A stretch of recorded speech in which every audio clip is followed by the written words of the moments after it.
നിങ്ങൾ ഈ ചിത്രം കണ്ടോ? ആളറിയായിരിക്കുമല്ലോ, നിമിഷ എന്നങ്ങാണ്ടാണ് ഇവരുടെ പേര്. ഞാൻ ഇവരുടെ റീൽസും കാര്യങ്ങളൊക്കെ വരുമ്പോഴത്തേക്ക് ഞാൻ തട്ടി വിടും. എനിക്ക് ഒട്ടും താല്പര്യമില്ല. കാര്യം എന്താണെന്ന് വെച്ച് കഴിഞ്ഞാൽ ഇവരുടെ എന്തെങ്കിലും കണ്ടെങ്കിൽ നമ്മൾ അറിയാതെ പ്രതികരിച്ചു പോകും. പക്ഷെ ഇന്ന് ഇത് കണ്ടപ്പോൾ ഇത് ഇന്ന് ഞാൻ കണ്ടത് ഒരു പോസ്റ്റ് ആയിട്ട് ഇവരുടെ പേജിൽ തന്നെ പോസ്റ്റ് ചെയ്തേക്കണയാണ്. അവരുടെ പേജാണ്, അവരുടെ സ്വാതന്ത്ര്യമാണ്. ഓക്കെ, സമ്മതിച്ചു. പക്ഷേ എനിക്ക് സത്യം പറഞ്ഞാൽ ഇവരെ കണ്ടിട്ട് എനിക്ക് അത്ഭുതം തോന്നണേ. ഓൺലൈൻ വേശ്യാവൃത്തി എന്നൊക്കെ പറയത്തില്ലേ, അതാണ് ഈ സംഭവം. അതായത് ഇതിന്റെ അടിയിൽ വന്നിരിക്കുന്ന അവരെ എഴുതിയേക്കുന്നത് എന്താണെന്ന് വെച്ച് കഴിഞ്ഞാൽ, ഇന്ന് രാത്രി ലൈവ് സബ്സ്ക്രിപ്ഷൻ ഉണ്ട് 10:30 അപ്പൊ എല്ലാവരും വരണോട്ടോ എന്ന് പറഞ്ഞിട്ട്. ഒരു പെണ്ണ് ആ പെണ്ണിന്റെ ശരീരത്തിനെ വിറ്റ് തന്നെ ഇങ്ങനെ പരസ്യമായി സോഷ്യൽ മീഡിയയിലൂടെ ഈ മറ്റുള്ളവർക്കൊക്കെ ഒന്ന് ആലോചിച്ചൂടെ? അല്ലാതെ പറഞ്ഞിട്ട് കാര്യമില്ല. കാരണം ഇവക്ക് എത്ര 1-2 മക്കളുണ്ടെന്നൊക്കെയാണ് അറിയണത്. ഇവളുടെ ഭർത്താവിന്റെ പേര് ബിജോ എന്ന് അങ്ങനെ എന്താണ്ടൊക്കെ. എടാ മരവാഴി, നിനക്ക് പോയി ചത്തൂടെടാ. നിനക്ക് ഇങ്ങനെ ഭാര്യനെ വിറ്റ് ജീവിക്കാനായിട്ട് നിനക്ക് നാണുല്ലടാ ഡാഷ് മോനെ. നിനക്ക് നല്ല ഒലക്കമറ കിട്ടി കഴിഞ്ഞാൽ എടുത്തിട്ട് അടിക്കണം നിന്റെ തലയിൽ. അതാണ് ചെയ്യേണ്ടത്.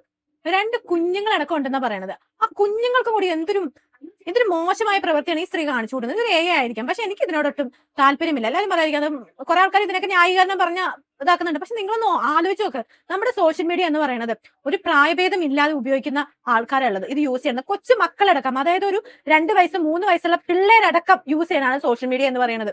ഞാൻ എന്റെ വീട്ടിൽ അപ്പുറത്തൊരു കൊച്ച്, ഞാൻ കൊച്ചു TV വെച്ചെടുത്തപ്പോൾ കൊച്ചിന്റെ അടുത്ത് പറഞ്ഞ കേട്ടോ, ഞാൻ ഇത് കാണത്തില്ല ആന്റി എന്നാണ്, TV കാണത്തില്ല. അപ്പൊ ഞാൻ ചോദിച്ചാൽ തന്നെ TV കാണാതെ. അപ്പൊ കൊച്ചിന്റെ അടുത്ത് ഞാൻ റീൽസേ കാണുള്ളൂ, ഞാൻ ഫേസ്ബുക്കും എന്താണ് ഇൻസ്റ്റയൊക്കെ മാത്രമേ ഞാൻ കാണുള്ളൂ എന്ന്.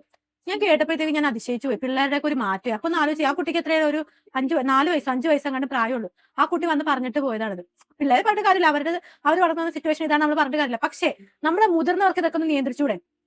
ഇങ്ങനെയുള്ള വസ്ത്രങ്ങളൊക്കെ എന്താണ് ഇവര് എന്ത് മെസ്സേജ് ഇതിലൂടെ കൺവേ ചെയ്യാൻ ഉദ്ദേശിക്കുന്നത്? കുറെ കഴപ്പന്മാർക്ക് ആണല്ലോ സത്യം പറഞ്ഞാൽ ഇവരുടെ ഫാമിലിക്ക് വലിയൊരു അവാർഡ് തന്നെ കൊടുക്കണം കേട്ടോ. വലിയൊരു അവാർഡ് തന്നെ കൊടുക്കണം. ആ മക്കൾ കണ്ടും ഇവര് പറയുന്നുണ്ടായിരുന്നു, ഇവര് വലിയ അഭിമാനത്തോടെ ഇവര് പറയുന്നുണ്ടായിരുന്നു, ഞാൻ ആരും കട്ടുമോഷ്ടിക്കാൻ പോകുന്നില്ല, ഞാൻ എന്റെ ഇത് മാത്രം കാണിച്ചുകൊണ്ടല്ലേ ഞാൻ ജീവിക്കണം. നിങ്ങൾ നിങ്ങളുടെ ഇതൊക്കെ തന്നെ കാണിച്ചുകൊണ്ട് തന്നെ ജീവിക്കണം. പക്ഷെ നിങ്ങളെന്ന് പറയുമ്പോഴത്തേനും നിങ്ങൾ ബാക്കിയുള്ള സ്ത്രീകൾ കൂടെ ഒരു അപമാനമാണ് സ്ത്രീ. നിങ്ങളൊന്നും മനസ്സിലാക്കാത്തത്. ഇപ്പൊ ഇവൻ ഞങ്ങളുടെ മക്കൾ വരെ ഈ സംഭവങ്ങൾ കാണുന്നുണ്ടാവുമായിരിക്കും, നമുക്ക് പറയാൻ പറ്റില്ല. ഇപ്പൊ എന്റെ കുഞ്ഞു കൊച്ചാണ്, അവള് കാണത്തില്ല. പക്ഷെ അങ്ങനെ എത്രയോ പിള്ളേർ ഇങ്ങനെ കാണുന്നുണ്ടാവും. ഇങ്ങനെ ഇതൊക്കെ കണ്ട് പിള്ളേർ നശിക്കുന്നേ. അപ്പൊ ആൾക്കാർ പറഞ്ഞു വരുമായിരിക്കും, ഇതെന്ന് വെച്ചാൽ ഇത് കണ്ടില്ലെങ്കിൽ നശിക്കാതിരിക്കണേന്ന്. ഇത് കാരണം ഇതിനൊക്കെ ഒരു സാഹചര്യം ഉണ്ടാക്കി കൊടുക്കണം.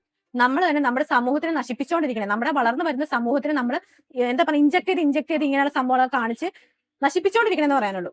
ഇതൊക്കെ കണ്ട് ആസ്വദിക്കുന്ന ആൾക്കാരോട് എനിക്ക് ഒന്നും പറയാനില്ല. എന്ത് പറയാനാ നിങ്ങളോടൊക്കെ? നിങ്ങളൊക്കെ ഉള്ളത് കൊണ്ടാണ് സത്യം പറഞ്ഞാൽ ഇവളന്മാരെ പോലുള്ള ശവങ്ങളൊക്കെ ഇങ്ങനെ ഇതിനകത്തൊക്കെ ഇങ്ങനെ വിളഞ്ഞ് ആടുന്നത്. ഇത് കാണുന്ന ആൾക്കാരുണ്ടല്ലോ, ഇവളെ പോലുള്ള ഞരമ്പുകളെ പോയി സബ്സ്ക്രിപ്ഷൻ ചെയ്യുന്ന കുറെ ആൾക്കാരുണ്ടല്ലോ, ഇതിന് വേദന അനുഭവിക്കണമെങ്കിൽ നിങ്ങളുടെ മക്കൾ ഇവളുടെയൊക്കെ ഇതിനകത്ത് സബ് എടുത്തിട്ട് ഇവളെ ഇത് കാണുന്നത് നിങ്ങളുടെ കൺമുന്നിൽ കാണാൻ നേരത്ത് നിങ്ങൾക്ക് വിഷമം മനസ്സിലാവും. സത്യമായിട്ടോ അതെ, ഒരു ചെറിയ മക്കൾ ഇത് കാണുമ്പോഴത്തേക്ക് അന്നേരം നിങ്ങൾക്ക് വിഷമം മനസ്സിലാവുള്ളൂ. അല്ലാതെ നമ്മളിപ്പോ എത്ര ഇട്ടിട്ട് കൊണ്ടിട്ട് അലച്ചിട്ടൊന്നും യാതൊരു കാര്യമില്ല. കാരണം ഇത് കണ്ടിട്ട് എനിക്ക് ഭയങ്കര മാനസികപരമായിട്ട് ഭയങ്കര വിഷമമായി പോയി. അതുകൊണ്ടാണ് ഞാൻ ഇവളുടെ വീഡിയോസ് സത്യം പറഞ്ഞാൽ ഞാൻ പ്രതികരിക്കാറേ ഇല്ല. കാര്യം എന്ന് വെച്ച് കഴിഞ്ഞാൽ എന്താ പറയണത്, പക്ക പോക്ക് കേസ് എന്നൊക്കെ പറയത്തില്ലേ, അതുപോലെയാണ് ഈ പെണ്ണ് കാണിച്ചുകൊണ്ടിരിക്കുന്നത്. സോഷ്യൽ മീഡിയയിൽ വന്നിട്ട് ഈ ശരീരം പ്രദർശിപ്പിച്ച് ജീവിക്കേണ്ട ആവശ്യം എന്താ ഉള്ളത്? പറയണേക്കാം, എനിക്ക് ഇത്ര രൂപ അടവേണ്ട, ഈ അടവേണ്ട നിങ്ങൾ തരുമോ എന്നൊക്കെ. കഷ്ടം. അല്ലാതെ എന്ത് പറയാനാ? പോയി പണിയെടുത്ത് ജീവിക്കണം പെണ്ണുമ്പിള്ളെ. അല്ലെ പറയാം, അല്ലെങ്കിൽ മാന്യമായിട്ട് നിങ്ങളുടെ ഫാമിലി ബ്ലോഗ് ഇട്ട് ജീവിക്കും, ഒരു കുഴപ്പമില്ല, സപ്പോർട്ട് ചെയ്യും. ഇത് എന്നെ ഇവര് കാണിച്ചു കൂടുന്നത്.